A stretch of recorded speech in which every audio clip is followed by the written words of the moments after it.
Ready, Steve? Good evening. For your information tonight.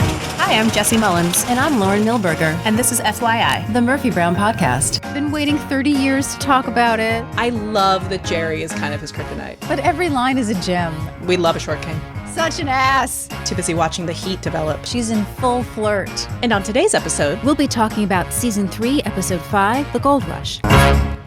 Hello and welcome. hello and welcome to, an episode I don't know if you can even say anticipate. I guess we knew it was coming up. I hadn't really thought much about it, but Not really. I guess here we are. It's weird that we're finally at this episode, and I think I'm going to be very sad when we're done. It's either what I think is interesting about this episode coming up is we have been thinking about it and perhaps even talking a big talk for a while. Yeah. I don't know if we can live up to our I'm a little created or nervous. imagined hype. Yeah, I am a little nervous about actually doing this. And that's what I mean by when it's over, I'm going to be I can't go back and redo that again.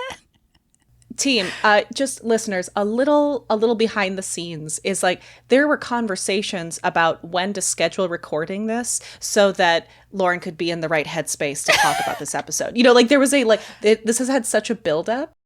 I wanted some rest. I wanted my brain to be in a good space. Ready. I have been waiting 30 years to talk about it. So it's very interesting because I think at the end of the day, it's one of the many good episodes of season 3. Yeah. Actually exactly. watching it without giving much away was this is a really great episode. I think it means so much because of what we know to come. Mm-hmm. But I'm not sure that the episode itself is as revolutionary as my brain thinks it is. Because I've imbued it with the relationship. That's a good point. I love this episode, and I think it's well crafted. I'm not saying it's not a great episode. Yeah. But I'm saying I think I have filled in between the lines moments that don't actually happen in this episode. Oh, good because point. I'm I see. layering Yeah. it with relationship. I'm trying to rewatch this show for our podcast with this with only the information I have prior. I know, and How it's do I hard feel for me about to do this? that. It's so hard because I know, I'm I'm watching this and I'm trying. watching the way they look at each other and I watch the way they talk to each other. And I'm just well, because, and I'm well, no, okay. All I know is the last time we saw Jerry. It's fascinating. All that to say, I both loved this episode as much as I thought I did, but I love it for different reasons. That's interesting. It's a moment in the relationship where I think my brain combined the relationship into this moment, if that makes sense. So it was really fun watching this and being this is the next time we see, surprise everyone, this is the next time we see Jerry Gold. But it's just the next time we see Jerry Gold, and then something really interesting happens and the relationship changes, as opposed to it being the love story that I know it to be. It's the beginning of it. Yeah. It's the episode that takes it from a fling to a deep, meaningful relationship that they will have, but also now have no matter what happens. It's like when we met Jerry the first time, it was the beginning of their story, but this is the pivot into their love story. Yes. And what's interesting is that, which we'll talk about, is that I have a table draft for this episode, and I noticed that at the end they don't say they love each other. I emailed Corby and Steve and asked them if they remembered why that was added, because I have a thought as to why I think it was. And what was interesting is that Corby said she believes that it was added so that their relationship would not be considered trivial or gimmicky. Yep. Steve said that these two wonderful actors had such great chemistry, and if he remembers correctly, a genuine affection for each other. So I think, implying that it may have just been what they saw on the stage. That's what I thought was, I was oh, by adding that to the end of it, it colors the entire episode and gives it so much more depth, the depth that the actors were already giving it throughout the entire episode. Yes. And it changes it from just being another Jerry Gold fling episode to a real sort of trajectory forward in what their relationship was. It builds it up as opposed to just lying flat. Yes, it validates Jerry in a way that parallels the episode. When we first meet him, he's the king of trash TV. we find out, oh, he's actually secretly very intelligent and knows exactly what he's doing, which I think, speaking of revolutionary, I think that was revolutionary for the time. That is something that we now know with media literacy since, is that the people who are rage farmers know exactly what they're doing. They're a lot smarter, and it's very foolish to write them off as unintelligent. Yes. But I think, in this episode, we see him get this opportunity of legitimacy, of being seen as more than just a punchline to his peers. Yeah, and that's important to him. And that it's important to him, and that he knows he is. And it also, I think if we had left Jerry as just a fling for Murphy, it'd be like, well, everyone makes mistakes, as opposed to Murphy's very intelligent, and she wasn't just won over by a trashy person who wasn't the right fit for her. It was that he is a good fit for her, and she sees him for more than what everyone else does. Yes. Yeah, so this episode is written by Stephen Peterman and Gary Danzig. It is directed by Barnett Kellman, and it aired October 22nd, 1990. Also want to share that we have ratings for the first episode of the season, and after the Emmy win, they did get a bump, which I think is why it's interesting to point out. They went from a 14 share to a 19 share. So the show is sort of steadily becoming towards the hit that most people know it as, I would say. Mm-hmm. Also, we have some really cool little blurbs from TV Guide, which we didn't have before. And this is the way the episode was described in TV Guide. The insults and the sparks fly when Murphy Brown's old flame, Jerry Gold, Jay Thomas, joins Murphy for a series of heated debates on FYI. I think that's a great description. It's a great description. I just love the insults and the sparks fly when... And then also a little blurb from when the episode was repeated, and TV Guide refers to this episode as first rate. Mm-hmm. Which it is. We know that we are very biased toward seasons 3 and 4 in particular, but this is just, like I said, it's one of a number of excellent episodes this season.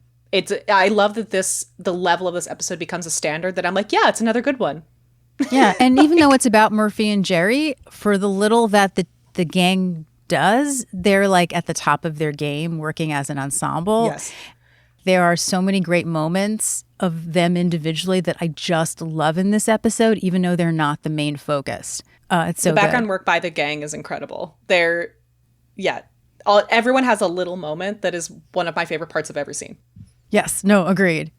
And then also, which was funny, we have a little article from TV Guide called Brown's Blue Episode with Gold, which for a second I thought, oh, wait, is this about the Brown and Blue episode? No, It's about Jerry.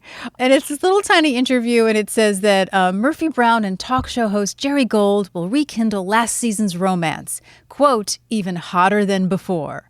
On Monday's episode of the CBS show, Jay Thomas, now here's something interesting too, who reprises his Emmy-nominated role.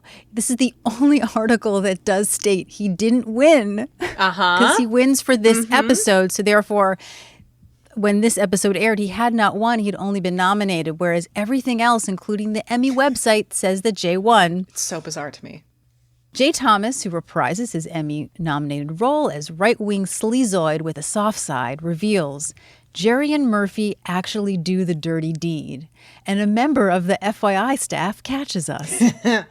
Oh, we'll talk about that. Yeah, so we'll talk about that. And you pointed something out about this. Oh, yes. No, I said that the Chase says that they actually have sex. At least that's what I think he's referring to. But we know that they did in the last episode. Even though we debated that, we were pretty sure that they did. At the beginning of this episode, if anything, Murphy confirms that the best part of their relationship was the sex was pretty good. But I think we could also play it like this is the first time they do it out in the open, not literally, but also like not in secret, not stealthing around in a secret fling. But I think it's genuinely just that Jay, in his episode, when he filmed his first episode, there was no confirmation, and in this one there is, so he assumed they didn't. Absolutely, yes. Definite confirmation. Also, what's interesting about this article, and I think we may have mentioned this before, but we've heard a couple different stories about how they came to the idea of making them a couple or, go on a date or be in a relationship, was that he says that in the middle of one of the rehearsals for his first episode that Diane came up to him and said, we're already working on you guys falling in love. Oh, yay. We love it so I much. just love them. Also, just you know, love them. we also get Carl and John have great moments in this episode. Like, it's not just our team, it's the second string. When I tell you, Carl and John, these two men, they're really part of my favorite parts of this episode. And some of my favorite clothes, and like, oh my God, we just need to get into it, don't we? Speaking of paid maternity leave, the episode opens on Jerry Gold's show. Yes. And he is ragging on a group called Time Off for Us, which is seeking more and paid maternity leave. He wants to call them tofu, which, oh man, if he was in real life, I would hate him so much. I know, it's like everything that Jim does, I'm like, I get it, Jim. Oh, Jim, I get it. I want to push him in front of a bus if I didn't know what I knew. I'd want to push him in front of a bus. Jim, already my man, always and forever. Jim, even more my man, always and forever in this episode. By the way, I should mention that there is no song, but there was a song in the original draft. The reason I like these table drafts is that they're always overwritten, which we've talked about, and we'll talk more about, even though we have, like, in the first season talked about the week and how it works. We have this really great behind the scenes from next week's episode, so we'll go more into detail then. But they always have extra character information that gets cut for time, and that's on purpose, because then the actors are used to playing it because the week is so quick. So the song is "Don't Say Nothing Bad About My Baby" by the Cookies. It was going to be a cut of scenes from, like, their first episode, Heart of Gold. I love that as, like, a little factoid in the background. Yeah. I actually love we just open on how awful he is. No, I agree. No. It's a perfect cut. It's a perfect cut where it's like, cut. I love that for my behind the scenes brain, but for the episode itself, coming in on this, you're just like, I agree, Jim. And eventually the show realized that, you know, if they just cut the songs, they'd have more time for character. And so eventually there's barely any music. But every once in a while, a well-placed montage. Ugh, love a montage. So Jerry is in combat with the woman representing Time Off for Us, and claiming that they want to be able to, you know, just take time off and with no risk of losing their job every time they have a bun in the oven. To which we see that the folks at FYI are watching this episode. We'll find out why in the bullpen. And Jim cries out, "Oh, shut up. Oh, shut up, you. Good Lord, I'm yelling at a television. You see what this man does to him?" Corky can't believe that Murphy Brown ever went out with Jerry Gold. She says he's crude and nasty, and you know he's got one of those really hairy backs. I love the way Faith delivers really hairy back, and then she moves. I can't explain it. Like, I guess, like, sways her hands, like, on her back and her front. Yeah, it's like she's so gross and disgusted that, like, yeah. Yep. She's in a full body performance at that moment. Frank says that he spent 3 months in therapy talking about Murphy's relationship with Jerry Gold, and says one of my favorite lines, which is 3 months talking about someone else's sickness. If that's not sick, I don't know what is. I hear you, man. I love this scene. I love all these scenes. Jim proclaims to the bullpen that if he lives to be 100, he'll never understand what Murphy Brown saw in that man. At that moment, of course, our hero Murphy is sneaking up behind him in, may I sidebar, a wonderful slate blue menswear-inspired outfit with a chain. Yeah, and then I think she's wearing the sort of mismatched shirt where, like, one side is different, but you can't see it, that she wore in episode 2, which was, like, very big in the 90s. It's white with the, like, earth tone patterns. She has a brooch. I love all of her outfits in this episode. She looks fantastic, but yeah, it looks great. This one is my favorite. I don't know if it unintentionally inspired what I wore to be maid of honor to my best friend's wedding last year, but I have to now start re-wearing that suit that I got because obviously I was just trying to be Murphy Brown. Aren't we all? And well, if I may say, I didn't realize this the 1,000 times I watched this episode. Like, I used to have it memorized, took it on vacation with me. Oh, Lauren. I realized that the outfit that Corky's wearing, that sort of like blue one, it's like a dress, but it's like a suit jacket. Yep. The outfit that I wore to my brother's bat mitzvah looked exactly like that, but in red. Hey. And I was like, how did I never realize that I did that? You can't help it. You're inspired by these fashion icons. I really was. Yeah, but she looks fantastic too. So Murphy has snuck up behind all of them during Jim's speech. She looks very confident and calm and just says, well, for starters, the sex was pretty good. They all leap back. This is when we know that they did it. Y'all, they did it. And Jim says, Murphy, our good friend and colleague, wearing those shoes that make no noise. Can we talk about this line for a second? Wait, Oh, go ahead. I just love that we're already establishing shoes. Oh, what I I'm hadn't going thought to about say. that. Oh, interesting. We're Good already one. thinking about shoes. Just everyone keep that in mind. What were you going to say? This is another one of those lines where wearing those shoes that make no noise should not be funny on paper. It's so funny. It's so funny. The way Charlie says it, it is so fun. Wearing those shoes that make no noise. It's you know what it is? It's an almost Miles line. It's, to me, it's the rhythm of it, and it's just so damn awkward. And the way that Charlie just We agree why it's funny, but what I think is interesting is that it's a line that I feel like I'm used to Miles saying.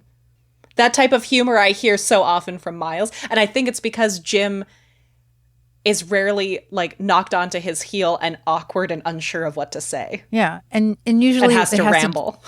Usually it has to do with sex and Jerry Gold, and now it's the two of them together. Oh, it's anathema to Sweet Jim. Yes. Corky says, oh, they were absolutely not talking about her affair with Jerry Gold unless she heard and then Jim started it. Which, fair, he did. Murphy is fine. She says they only dated a couple of weeks. She doesn't expect them to understand the relationship. Honestly, she doesn't either. But it's been over a year. She's finally over it, and they should get over it too.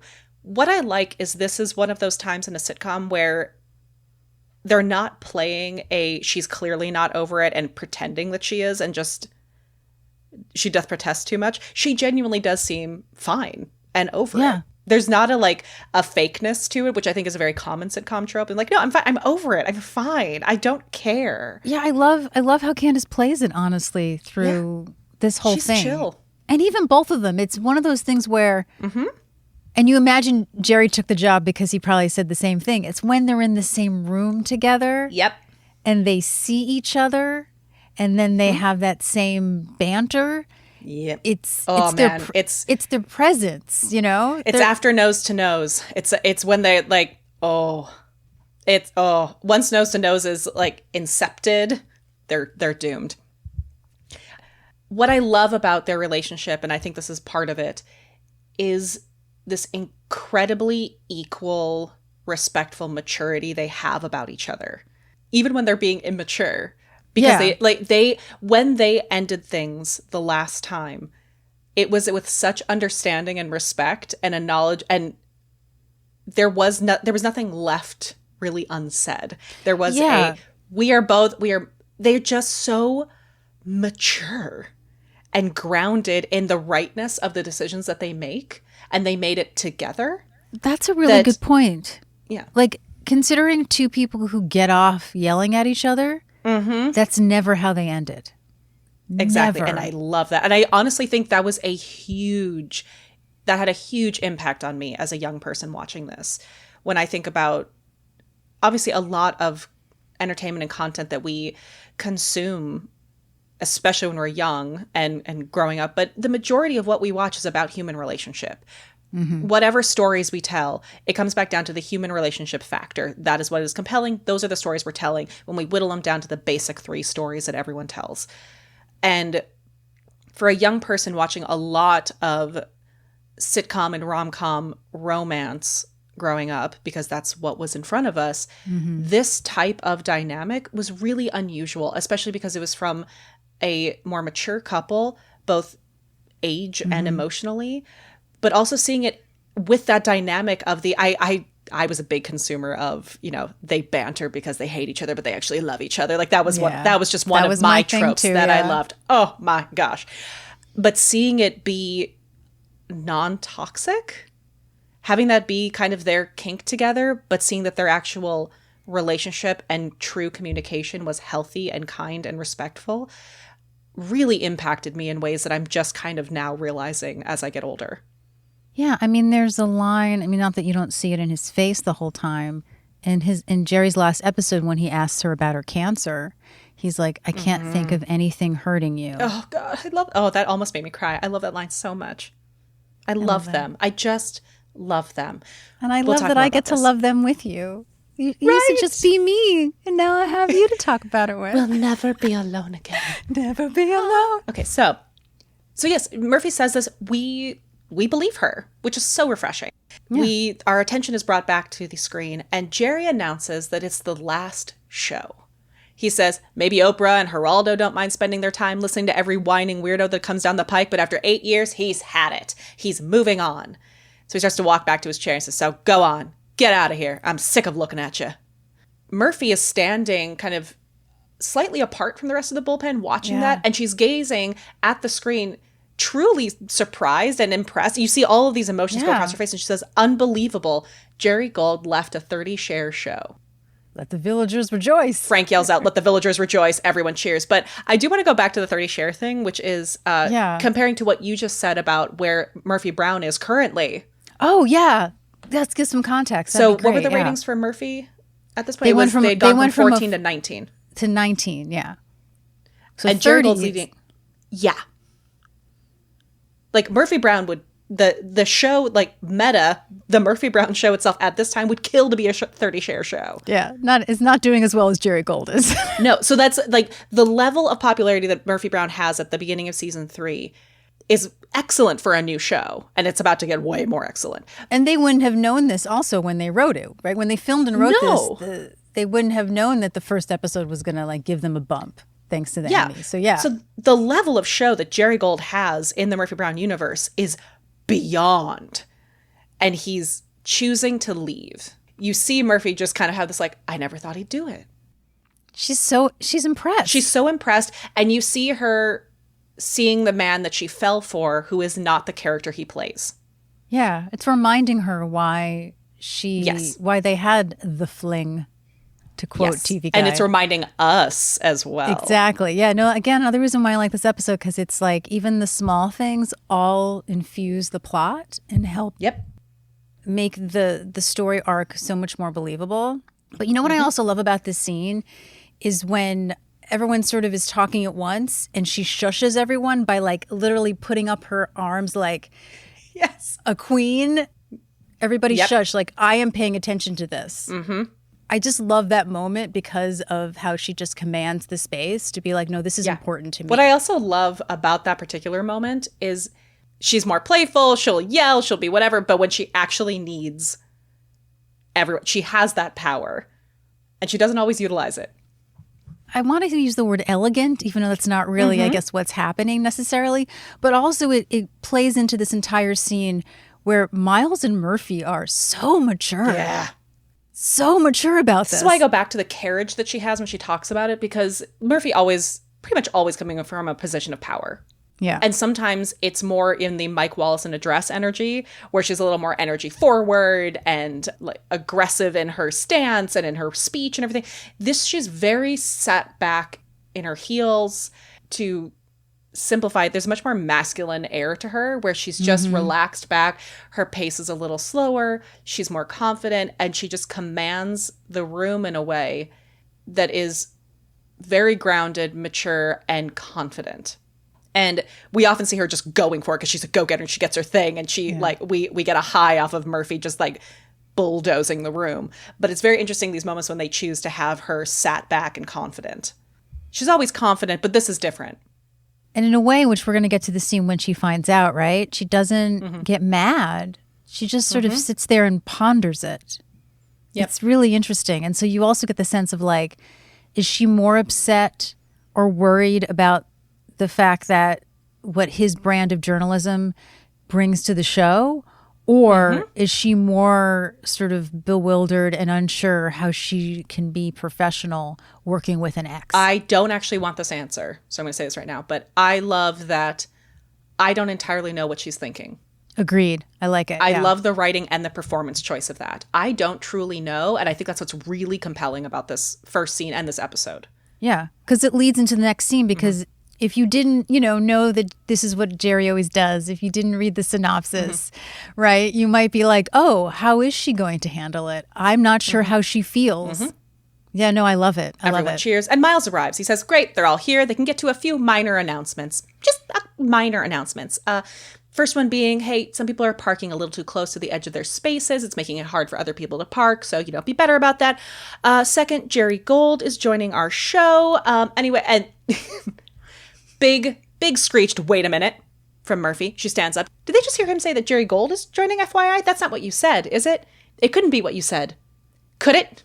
I also love that line delivery. It's great. It's so good. And Miles starts to groan and says he sometimes hates this job. And my sweet Jim leaps up, and all I can say is this is in all caps, grabs Miles and starts like by the lapel, starts thrashing him back and forth, shaking him, screaming, "How could you let this happen? How could you? We trusted you, traitor, traitor, traitor." Everyone has to hold him back. I love that Jerry is kind of his kryptonite. I love that.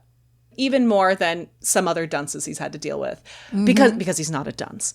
So this is this great moment for Miles where Miles shrieks back, how do they think he feels? He hates it as much as they do, but they've been getting mail accusing them as having a liberal bias, and Jerry will balance that.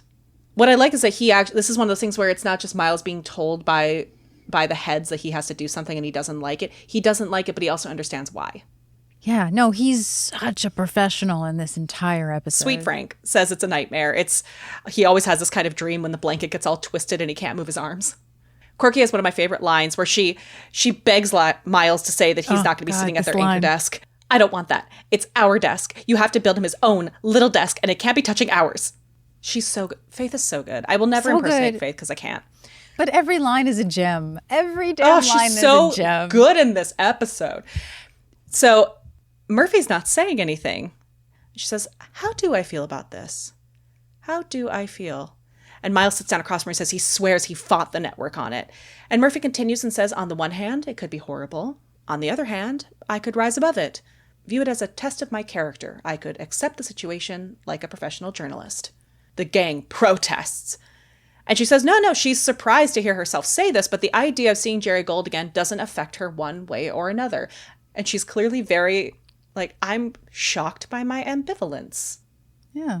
She feels she's over him. Is she, though? And Frank, I love that they do this because they make the distinction about her feelings toward Jerry Gold and her feelings about him being his brand being on FYI. Frank says he can't believe it. She doesn't mind him being on FYI. And she says, of course, she hates the idea of giving him and his politics airtime. But if Miles says he did everything he could, what else can they do? And then she snaps to Miles and says, you did threaten to quit, right? Miles, I'm not sure, did threaten to quit, and just says, oh, you bet. I love it. He says, you bet. And he's like almost like biting his nails. And it's so obvious he did not do that. I'm pretty sure Miles did not threaten to quit. No, he did not. Cut to the bullpen. In the original draft, Phil was in this scene at the beginning, but obviously cut for time. I think we'll always see that, unfortunately, Phil or Eldon tend to get cut because they're not really anything to do with the major plot. Yeah. But what was great is that we have this sort of tableau of the gang, right? They're sitting at the conference table and they were all just pissed off and annoyed. They have their mugs. Corky is just like individually ripping the tissues in little tiny strands, I guess. Jim is stirring his tea. Frank is thumbing a pencil and they're just looking straight ahead. Jim is rigid. Jim so rigid.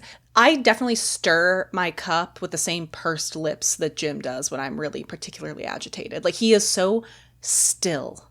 Only the most necessary body parts move. And they won't even look at Miles when he comes over. No. They're so angry at him, but he's glad they're all there before Jerry arrives. He just wants to say how proud he is at everyone for handling a very difficult situation in such a professional manner. And nobody's mad at me. Which then everyone just shoots up and goes to sort of their own neutral corners, ignoring him, doing their own thing.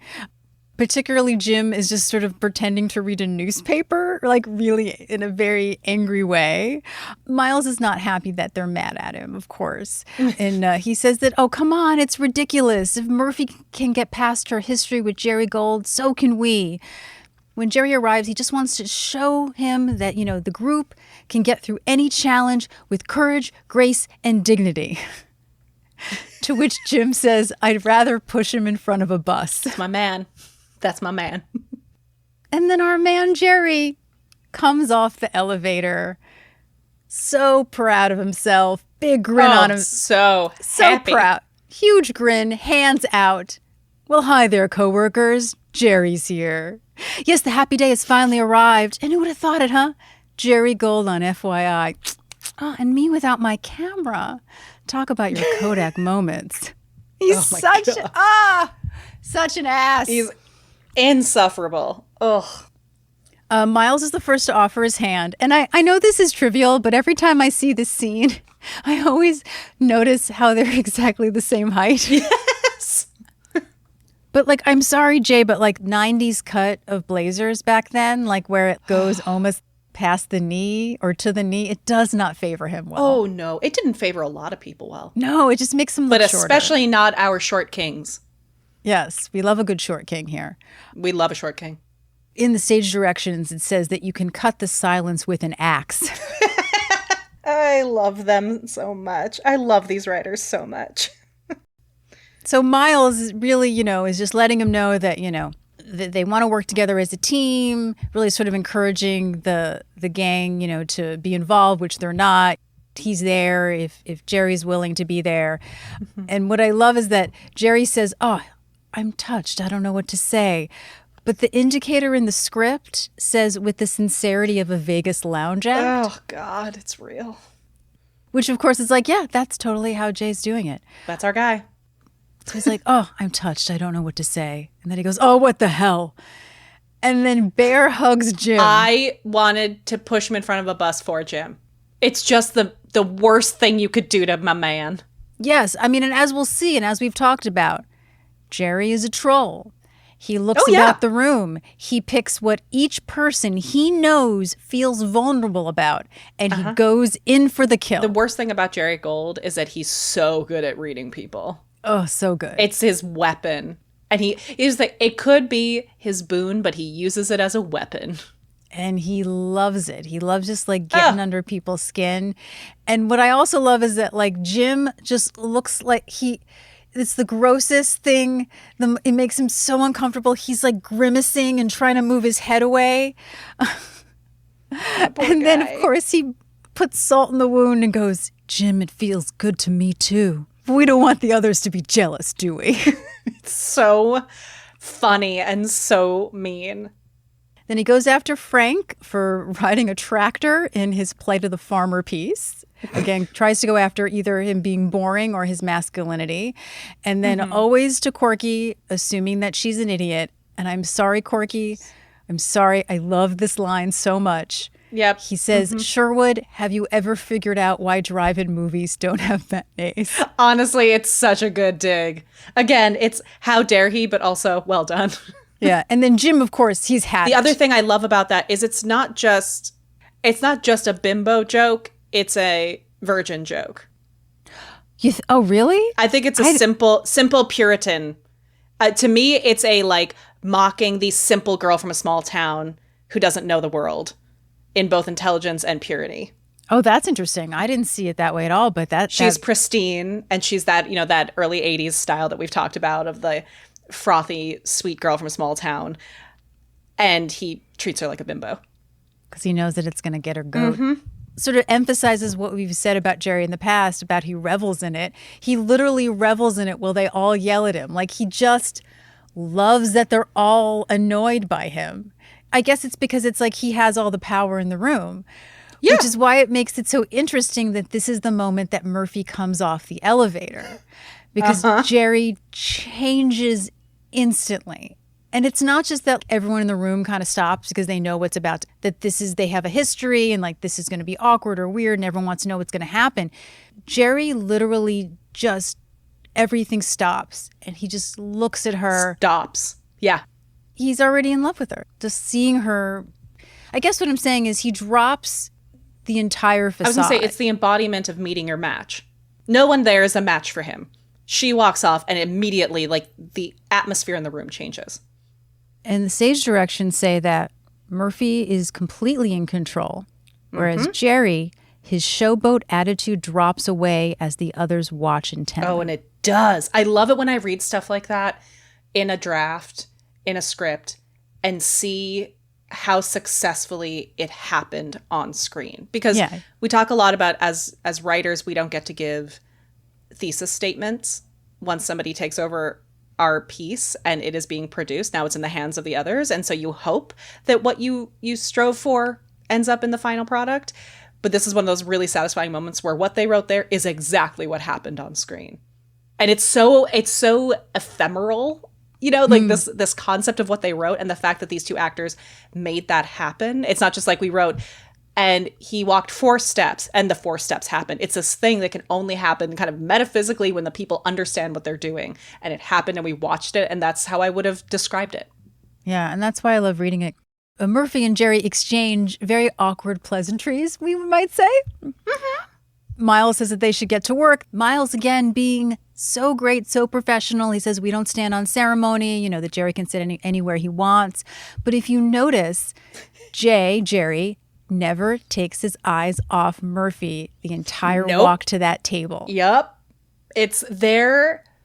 Oh man, it's so good because it's so primal. Like they are, you watch this episode and you know that anytime they are in the same space, they always know where the other one is, either by staring at them, staring at each other, or just aware. Like it's one of those, I know that if he walks behind her, Murphy feels it in her back.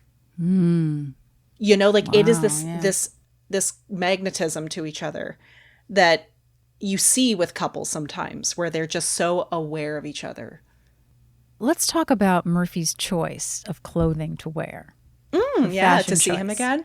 Yeah, because I find it so interesting. She looks fabulous, right? Oh, yeah, as always. But I almost feel like she kind of was like, well, I'm going to wear this large shirt so it looks like I don't care as much. I know it was in at the time, but I'm wearing a short skirt. She chose this outfit to look fabulous, but also look like she was trying not to care what she was wearing. Does that make sense? Yeah, because it's that like light indigo, dark periwinkle, purple button up, right? That's what we're talking about? Yeah. Which she eventually wears while she's pregnant. Like that's how big it is. Literally, when she walked in, I was like, oh, that's her pregnancy outfit. So yes, I think it's in at the time, but I think one of the reasons that it's in is because it makes you look effortless. Yes. And it's this like body neutral, like it's so I'm not about my body that you're thinking about my body. Exactly. It's a men's shirt vibe. The there's hair a is like up as opposed to like down, which is like, I don't want it to sound like I think she looks bad. She does not look bad. No, I she just looks feel incredible. like she looks amazing, but I feel it's a combination of maybe even subconsciously of looking fabulous for your ex, which you want to do, but also look like you didn't dress up for him. I'm going to be honest. It's a little like, for me, it's a blend of, and I may be completely overthinking this, and I'm fine with that because this is what we do here. For me, it's a blend of, oh, you're here. I didn't even think about it. I just got ready this morning. Exactly. Mixed with postcoital. Yeah. It's a little like I just threw your shirt on so I could go get a glass of water and stuck my hair up in a pencil because it's sweaty. Like there's something about it that's very like, I didn't try. I just look this way because I'm too busy being myself. Agreed. Versus the huntress jacket when she's going to war. Like we know what she looks like when she dresses in her armor. And we know she does. So yeah, I agree. Something I just realized I also wrote was, I know it's obvious that in Murphy Brown, every love interest story is going to revolve around her. But the way that he looks at her, he is besotted with her for the entire run of the series. Yes, absolutely. He always looks at her that way. Yeah, like besotted is is love just them. like perfect. Me too. Besotted. So Miles asks Jim to tell Jerry what they're working on, and he goes, no. The way he goes, no. No. And then Murphy defends Jerry. He's like, he's been hired to do a job. At least, let him do it. To which Jerry says, thank you. And I have these great ideas how to get the show out of this liberal rut, which, of course, Murphy's like, I'm sorry. No. Our shows are very well balanced, which, of course, Jerry is not going to hear it. And then the two of them just sort of go back and forth about, these ideas that they had. Like, he felt that they had a wimpy pro-environment piece. She said that was a very, well-researched look how greed is depleting a precious resource. He mocks the ozone layer. Like, they just going back and forth. And Miles, you just see like his little eyes, like you imagine a little light bulb is like appearing at the top of his head. Also, here's the deal. Yeah. What I love is, had I never seen this episode before, I guarantee I would have been having the same light bulb as him as it was happening. It's written in such a way that as he's thinking it, I'm like, I know what he's going to suggest. Like, it's so well crafted that I feel like it's such a great moment where the audience is at the same place as the character who is like kind of our eyes in that moment. Because by the time he suggests what he's about to suggest, the entire audience is like, yes, please, God, can this be a segment? And it's so entertaining, not just because like they're really good at it. Even the like modifiers like, oh, my heart bleeds. Yes, they're so It's so good. showy and like it's pure entertainment. And the fact that Miles sees that because he's a really good producer. He says, hold it, because he has this great idea. And they both go, stay out of it. And he's like, no. What do you think of like a freewheeling debate kind of thing? Every week that the two of them would, debate one idea. A scripted freewheeling debate kind of thing every week on FYI. And Jerry is like, why would I give some of my precious airtime to Brown so she can get on one of her liberal bandwagons? Murphy is so unfazed. I love that she's not actually like upset. Like Jerry actually is the one bringing the heat right now. She's just like, why would I give... Oh, she goes, it's lousy television. Like, I'd have him on the ropes in no time. Like, there's no qualms about this. It's so good. They're so equal. I like to think that Murphy is not goading him. She's just like, no, I'm the superior person here. And Jerry's and that's like, her no. power in like a patriarchal world where like, that's why she's so powerful at what she does, because what men are expecting is for the woman to get flustered and emotional. And she's like, no, I'd kill him. And that's what makes her such a good opposite to the man who gets to get emotional. Is like, he gets to get emotional and her power is being like, oh, no, he can't do this. Yeah, and then he sort of gets at her ego, and then it ends with any topic, any time. And he goes, you're on. And Miles goes, yes. And we all go, oh, they're on. They're so on. At that point, you're like, they're gonna do it. Sorry. So yes, we find ourselves in the studio. And Jim is letting us know that now FYI is expanding its format for a new segment called Nose to Nose. And we also look over to the monitor where we have Miles and John and I think the hair and makeup team. Like there's a crowd behind them as well, all gathered to watch this go down. I want to make a little nod to like the cartoon, the caricature behind. Yes. Their noses are huge. Yep. And just nose to nose. The topic for the day is federal funding for the arts. Some people think that because the government gives money to the National Endowment for the Arts, it should have the right to dictate what the artist does with that money. In other words, to censor. This is honestly a topic I know you and I could talk about on our own on a separate date. This idea of who gives money and therefore who gets to decide. But which is interesting, right? Because it's an offshoot of like kind of what was being talked about, but very sort of thinly in Brown and Blue. So they're taking these topics through the season. Well, and something I find funny, especially because we call this a blue episode because the different definitions of what blue could be. Something I do find interesting before we get into this full banter is that in the table draft, we see part of the banter that was removed from this segment, which is about First Amendment and freedom of speech, which is something that is cut out of this because we just had that debate in a previous episode. But I do find it interesting that this debate kind of comes back up where we're talking about the Constitution guarantees freedom of speech. Jerry has a line that was cut that says, it doesn't say I have to buy finger paints and Play-Doh for every unemployed wacko who calls himself an artist. But I do find that very interesting. We have this nice like back and forth about this topic. But part of the original back and forth is a conversation that we just had in Brown and Blue. Part of Jerry's remaining argument in the episode is that if some guy wants to dance naked with a pig on the Pentagon steps, that's his business to call it art. But he don't expect the taxpayer to pay for it. If you want to cut censorship, cut the NEA entirely.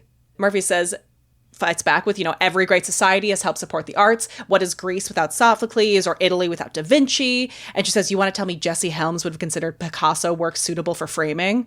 I love that. Sidebar, Jesse Helms, senator from North Carolina from 1973 to 2003, leader of the conservative movement, we'll put it that way. Yeah.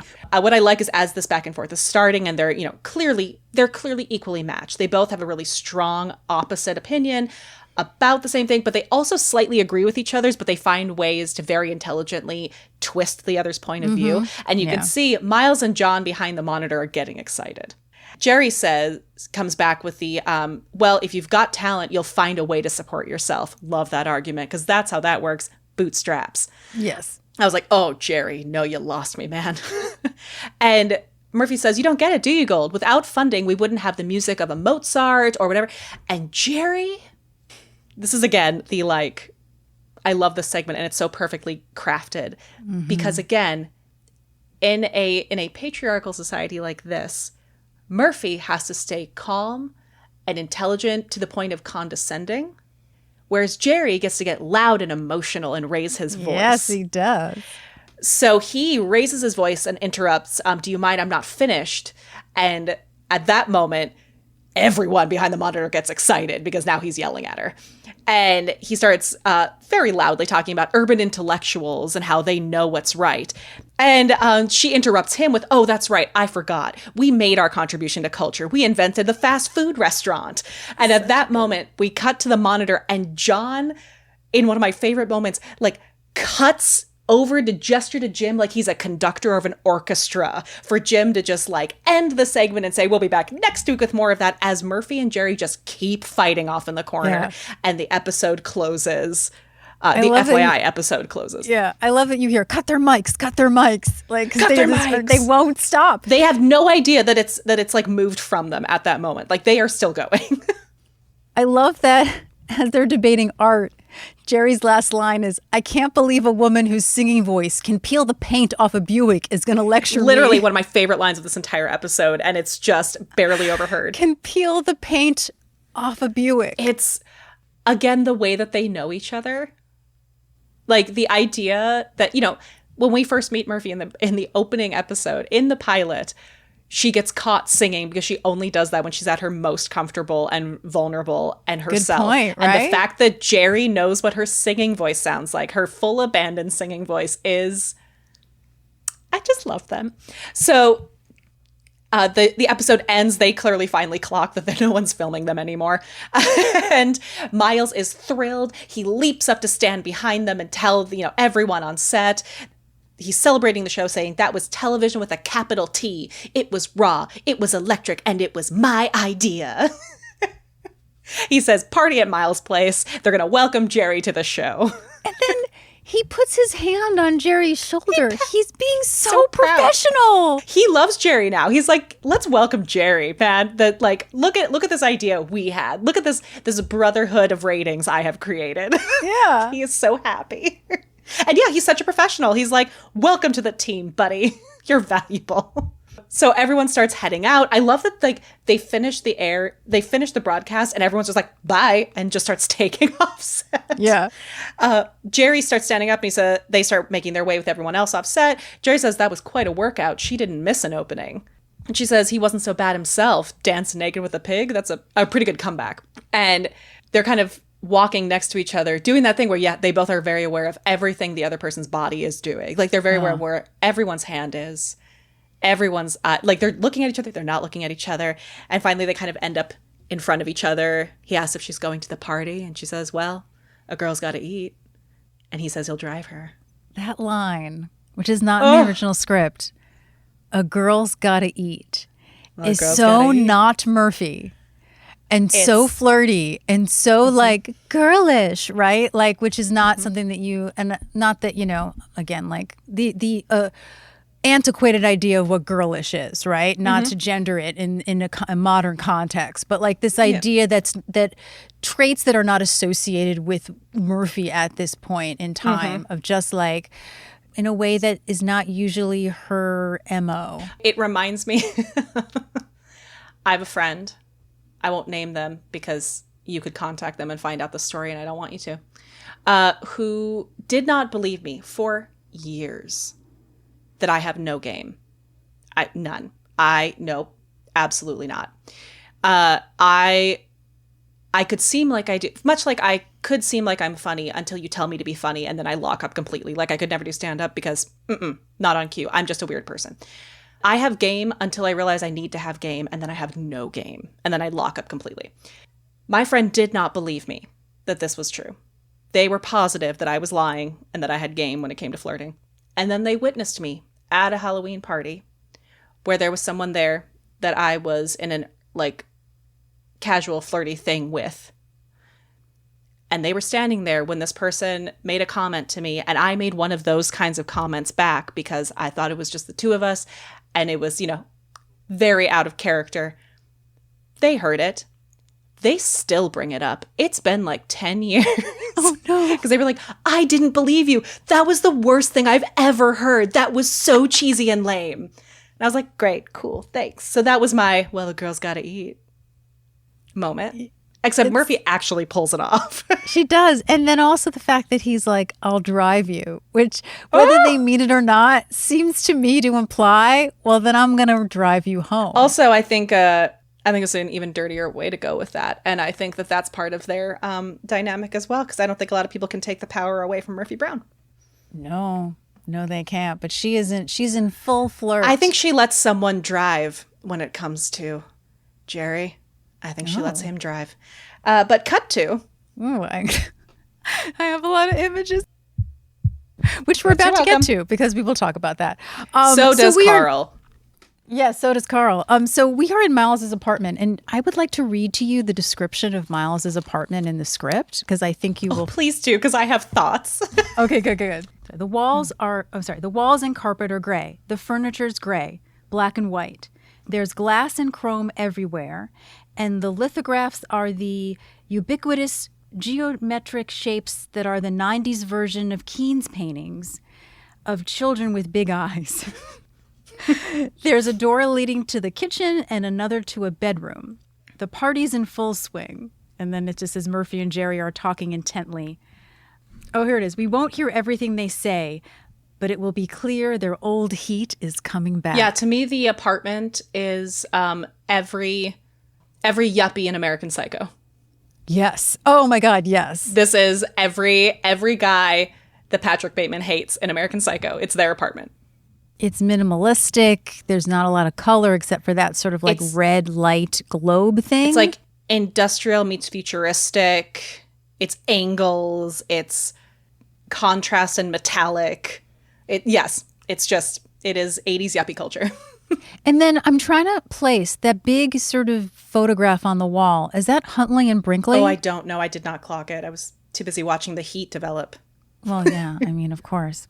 So before I go into the scene, I want to take a little bit of a sidebar. I don't know if anyone noticed, Murphy has on a very specific bracelet. Mm-hmm. Something that either I didn't notice before or as a kid, I didn't know what that bracelet meant in the history of fashion and jewelry. Mm-hmm. And I think it also is a hint to character, the kind of baby boomer that Murphy Brown is. And where this particular bracelet fits in history. And I think it's so fascinating. So this is the Elisa Peretti bone cuff. If anyone is not familiar with Elisa Peretti, you will probably surfacely, before I go into the history, know her work from Tiffany's. Yeah, that particular cuff is so iconic. If you Google it and you look it up, you'll know exactly what we're talking about. Yeah, and what really surprised me, even though I knew a little bit about Elisa Peretti, and I don't know if you saw the Halston miniseries that was on Netflix. Yeah. I learned a little bit more about her there. But what I didn't get was not just how influential she was in fashion, but in the trajectory of jewelry for women in a way that it hadn't been before. Vogue referred to Elisa Peretti as arguably the most successful woman ever to work in a jewelry field. She was actually born to a very rich conservative Italian family, which she escaped and sort of became part of this Studio 54 New York 70s scene as a model, particularly for Halston, who ended up becoming one of her best friends. And then she decided to really design jewelry for him. So the cuff is the first real major thing that she designed. And what I didn't know at the time is that when she decided to use silver, now, Jesse, you may know this because I feel like you know a lot about fashion and history. Silver was really not considered kind of a luxury or a hip or a posh, or it was really not something that the upper class or anyone who had any sort of fashion sense would wear. It was more about rose gold or gold.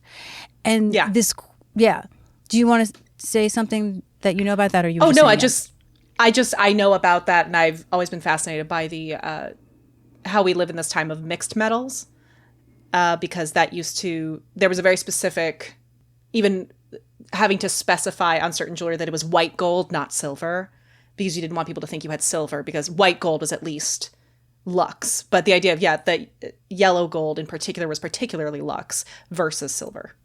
Also understand that like Halston also was sort of known for this sort of 70s brand of like minimalist and like clean straight line and designs, which is very much what this bone cuff is, which was designed off of Elsa's left wrist. And she does admit that she was very thin at the time. I would like to say that being part of Studio 54 culture, at least according to the movie, probably had, was that thin from drugs. So that's not fun. But what's interesting about it is that it literally is called a bone cuff because it's the shape of the bone around her wrist. And she actually was inspired by, as a kid, she would go to like these mausoleums and come home with bones. Well, it was monks, right? It was. I've seen two things, that it was monks or it was like the local sort of like monastery, not monastery, or the local sort of cemetery in general. But I did hear that. There's like two different stories on it, which she said to her didn't feel macabre. Bone is literal. Exactly. Is a literal inspiration.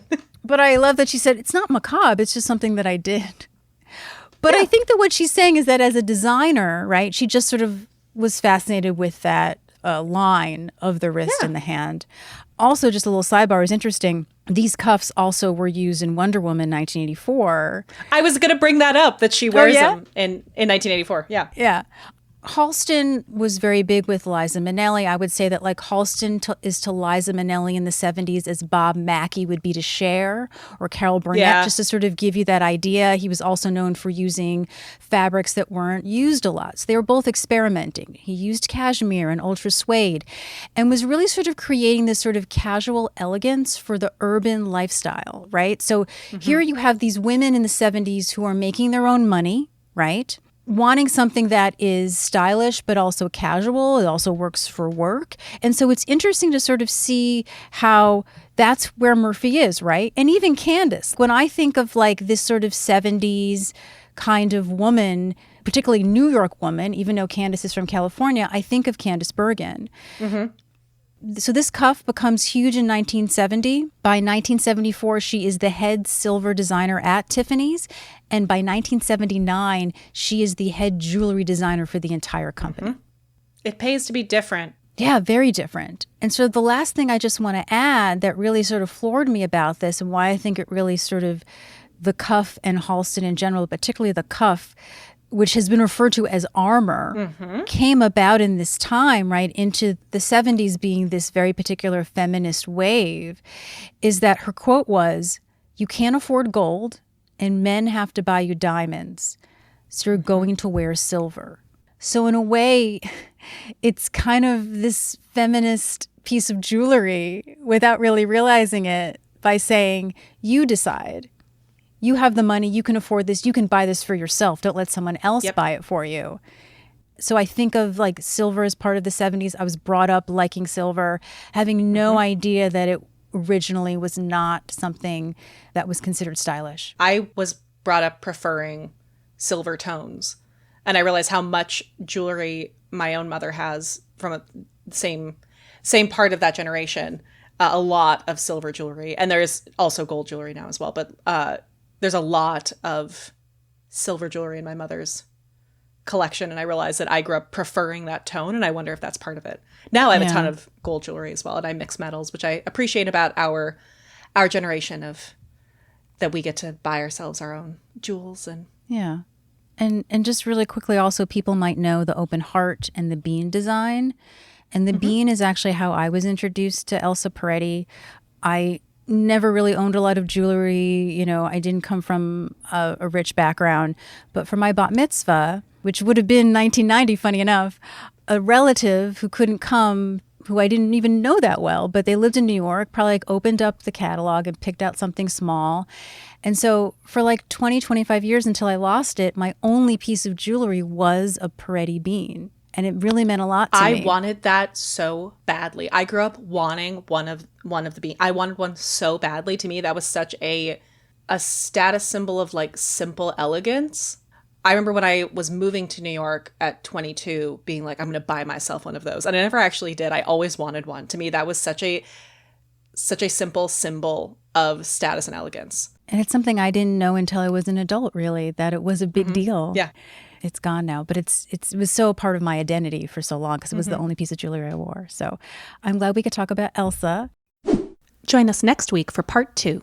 Thank you for listening, friends. If you enjoyed what you heard today, please show us your support by Liking subscribing and interacting with us on social media Our handle everywhere is at Murphy Brown Pod. You can also email us at murphybrownpod@gmail.com or visit our website at murphybrownpod.com. share us with your friends Give us a 5-star rating. wherever you listen to podcasts. You can also support the podcast by checking out our Patreon You can donate once or be a recurring subscriber, and access exclusive deep dives on Murphy Brown and other related topics. as well as bonus content we had to cut for time. 100% of what you donate goes toward creating this podcast. So, any way you are able to support, we deeply appreciate. And we'll see you next time, For another edition of FYI. the Murphy Brown Podcast. And so I'd love to talk about that. Just a little backbone on her. Vogue referred to Elisa Peretti as our... I'm sorry, you said a little backbone on her? Oh my God, that's such a Freudian slip.